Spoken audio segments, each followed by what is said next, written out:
বাঙালি শাশুড়িমারা যখন daily blogger হয়ে যায়। বৌমার থেকে 5 মিনিট আগে উঠে সকাল 4টে থেকে নোবেল পুরস্কার জয় করার মতন করলাম কীর্তন করার দমদার অ্যাক্টিং। আর এভাবেই কীর্তন করে আমি বাড়ির সব অশুভ শক্তিদের জাগিয়ে তুললাম এবং শুভ শক্তিদের ঘর থেকে তাড়িয়ে দিলাম। দুগ্গা দুগ্গা।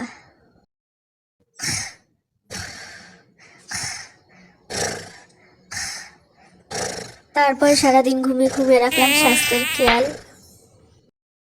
তারপর বৌমার বাপের বাড়ি যাওয়ার কথা শুনে মাথা ঘুরে পড়ে যাওয়ার করলাম অ্যাক্টিং, কারণ বৌমা বাপের বাড়ি চলে গেলে তো সব কাজ আমাকেই করতে হবে।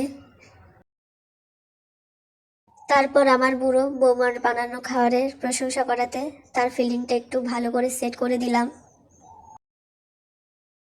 আজকে যেন মনটা কেমন লাগছিল, তাই বসে বসে ভাবলাম বৌমার সাথে কবে থেকে ঝগড়া করা হয়নি, তাই হয়তো মনটা এত খারাপ লাগছিল।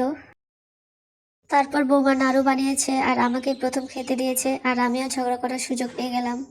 আমি জানি তো তুমি আমাকে মেরে ফেলার জন্য নাড়ুগুলো দিয়েছো, তুমি জানো আমার সুগার আছে, দেখেছিস তো বাবা, তোর বউ জানে আমার সুগার আছে, তবুও আমাকে নাড়ুগুলো দিয়েছে যাতে আমি নাড়ু খেয়ে সুগার হয়ে মারা যাই।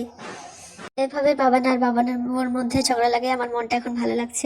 ইষ্ট করলে লীলা ও লীলা আমরা করলে বিলা বজ গৌরাঙ্গ কহ গৌরাঙ্গ। ভাবে কীর্তনে চার বাহানা করে ব্যথা ব্যথা কত ব্যথার কম্পিটিশন হলো, পায়ে ব্যথা, মাথায় ব্যথা, হাঁটুতে ব্যথা।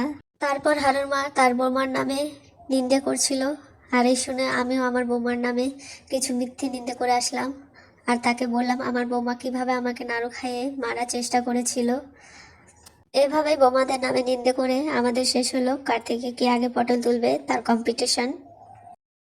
তারপর বাড়িতে গেলাম, বাড়িতে যে আর বেশি দিন বাঁচবো না বলে নাতিকে ব্ল্যাকমেল করে তার বিয়ে ঠিক করলাম, তার সম্বন্ধ ঠিক করলাম, এখন বাঁচবো 100 বছর। জলেবি বেবি, জলেবি বেবি, জলেবি বাই, ও জলেবি বাই।